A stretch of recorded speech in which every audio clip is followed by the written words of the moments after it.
Bismillahirrahmanirrahim. Assalamualaikum warahmatullahi wabarakatuh. Salam sejahtera bagi kita semua. Adik-adik kelas 8 yang Bu Nani banggakan. Kali ini kita akan belajar tentang short message. Short message atau yang kita kenal dengan pesan singkat. Nah, nanti kita akan belajar apa itu short message, kemudian terdiri dari apa saja short message itu, dan bagaimana cara menulis short message yang baik. Nah, yang pertama adalah definisi dari short message. Apa sih sebenarnya short message itu? Nah, sebuah pesan itu bisa dinamakan dengan atau bisa disebut pesan singkat apabila pertama short. Jadi isinya, kontennya itu ditulis dengan singkat, ringkas.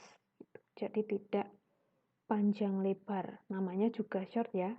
Short message ya, pesan singkat. Jadi harusnya ya ringkas, padat begitu.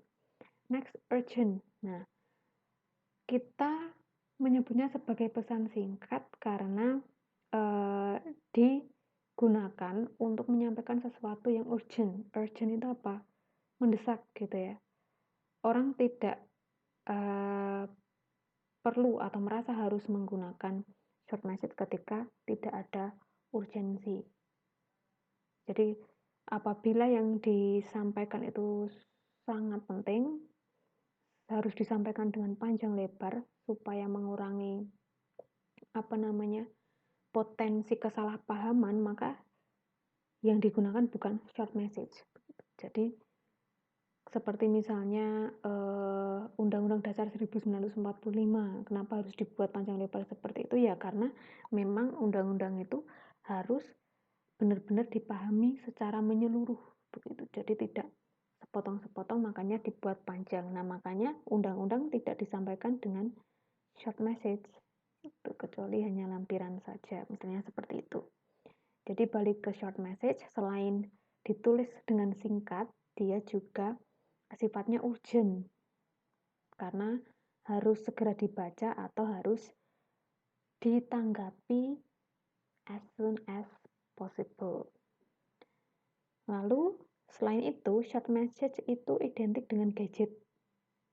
Jadi dia dikirim menggunakan alat komunikasi mobile, biasanya handphone ya. Bisa lewat SMS atau chat di WhatsApp, Telegram, kemudian komen di Facebook, Instagram, DM, atau inbox, seperti itu. Mengapa? Karena kalau nanti dia menggunakan media lain, itu namanya jadi beda lagi kalau di kita ya. Jadi kalau dia menggunakan kartu, kemudian di sana ditempel perangko, itu nanti jadinya kartu pos misalnya. Lalu kemudian kalau dia ditulis di sticky notes, ditempel di kulkas supaya dibaca ibu nanti gitu ya. Ketika ibu pulang, itu namanya bukan short message juga. Jadinya namanya memo misalnya seperti itu. Nah, selain itu ada sifatnya juga less formal penggunaannya. Jadi selama pesan itu disampaikan dengan pesan singkat, itu artinya dia kurang resmi ya. Tidak sepenuhnya casual atau enggak resmi, tetapi kurang resmi.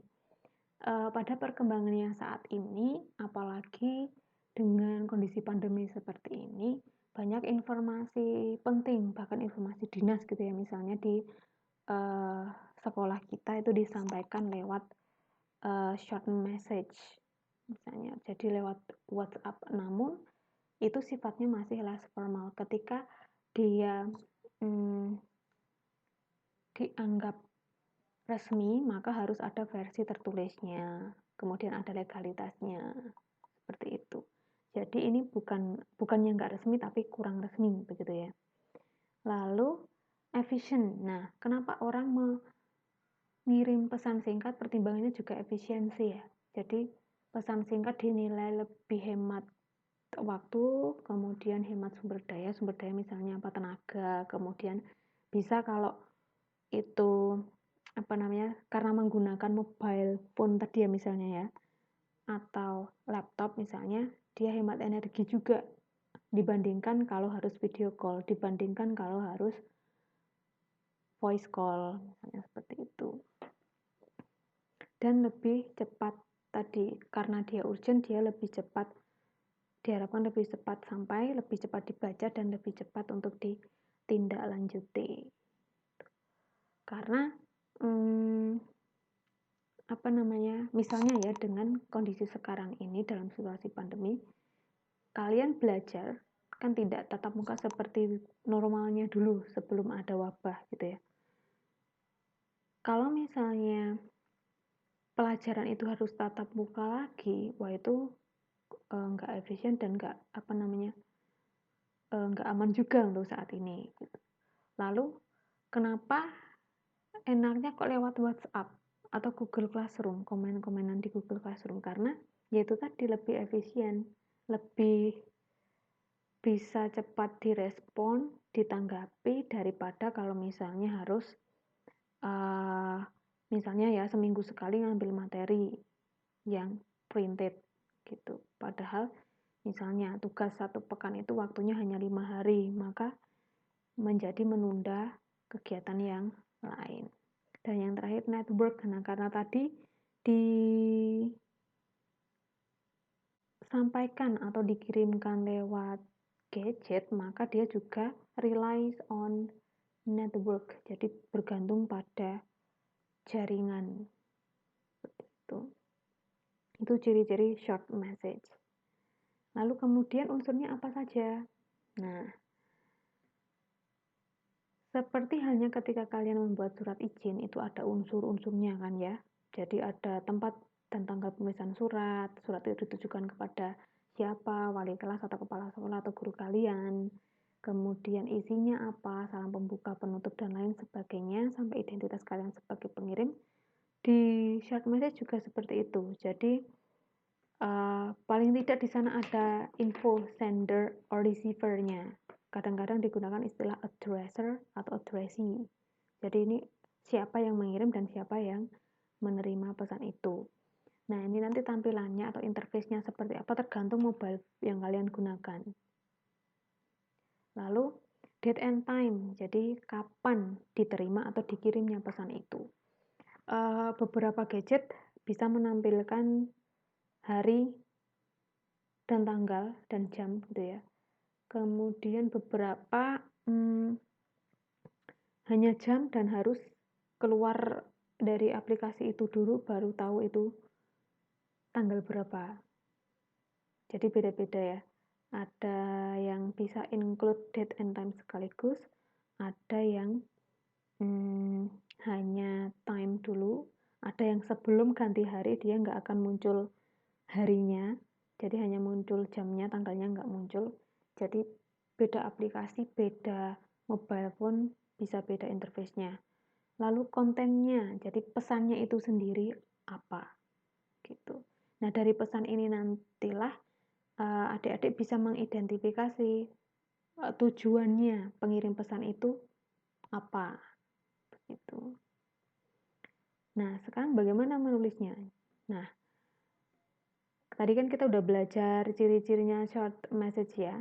Maka ketika menulis, kalian harus memastikan bahwa pesan itu clear, jelas. Maksudnya apa? Karena singkat kan, singkat dan urgent, kemudian harus segera ditanggapi atau direspon, harus segera dibaca, maka harus jelas. Gitu. Karena kan kayak kita kan berperang dengan waktu, jadi harus bisa cepat tersampaikan, maka menulisnya juga harus jelas. Kedua, straightforward itu artinya terus terang gitu, apa langsung to the point gitu. Maaf itu saya kurang R di belakangnya, jadi harusnya straightforward, setelah WA ada R lagi. Straightforward, terus terang, jadi tidak bertele-tele begitu. Jadi misalnya nih, kalian mau info temen yang nomor presensi 16 sampai 30 bahwa tanggal 19 belum bisa mulai uji coba PTM karena ada kegiatan ujian sekolah, jadi ditunda seminggu misalnya. Kalian harus langsung aja, jadi nggak usah pengantarnya nggak usah panjang-panjang, kemudian hindari memasukkan informasi-informasi yang tidak penting. Dan yang terakhir, pastikan tujuannya benar. Jadi sering terjadi salah kirim SMS, salah kirim chat di WhatsApp, maunya dikirim ke temen, jadi kekirim ke bapak ibu guru, maunya ngirim ke orang tua, jadi kekirim ke pacar atau sebaliknya, seperti itu ya.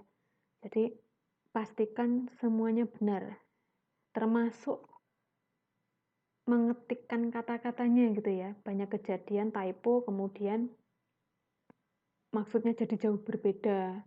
Yang tadinya kurang kurang N saja jadi bisa ditangkap berbeda, bisa buat orang marah kayak gitu. Jadi seperti itu ya. Nah, ini sekarang ada contoh. Ini adalah contoh text message, short message dari handphone seseorang ya. Bisa dilihat di sana infonya yang ditunjuk oleh point orange itu adalah sendernya, pengirim. Di perangkat gadget kalian juga pasti tampilnya seperti ini ya. Jadi ketika kontak itu sudah kalian simpan, maka sendernya akan kelihatan jelas di situ siapa. Tapi kalau misalnya nggak jelas, biasanya masih random nomor HP-nya yang kelihatan seperti itu. Atau kalau misalnya dia udah perwakilan dari suatu company atau perusahaan besar yang sudah punya nama gitu, dia bisa kayak Indosat gitu, ada namanya langsung Indosat, Telkomsel kayak gitu. Kemudian yang ditunjuk oleh bulat merah itu adalah kontennya. Nah, di konten ini nanti kita bisa tahu purpose-nya atau social function-nya dari pesan itu sendiri, fungsinya apa. Nah, kalau kita lihat di sini, ketika kita baca, itu secara singkat isinya adalah tentang bagaimana cara menggunakan Fbook melalui SMS. Jadi di situ kan dia menjelaskan, si Fbook-nya menjelaskan kalau mau komen tapi lewat SMS ya, komen di Fbook lewat SMS itu caranya gimana. Jadi ternyata reply, jadi tinggal mengetikkan komennya di ini kolom balasan yang di sini. Lalu kalau mau nge-like tinggal ketik like di sini. Terus kalau mau buat status baru, ketik status lalu dikirim ke 32665. Seperti itu. Dan ada juga di sini time-nya, waktunya. Nah, ini waktu pesan itu diterima atau dikirim. Nah, demikian tadi penjelasan tentang short message. Semoga bermanfaat dan jadi lebih jelas lagi. Apabila kurang jelas boleh komen di bawah atau tanya lewat Japri. Terima kasih, sampai jumpa di lain kesempatan. Wassalamualaikum warahmatullahi wabarakatuh.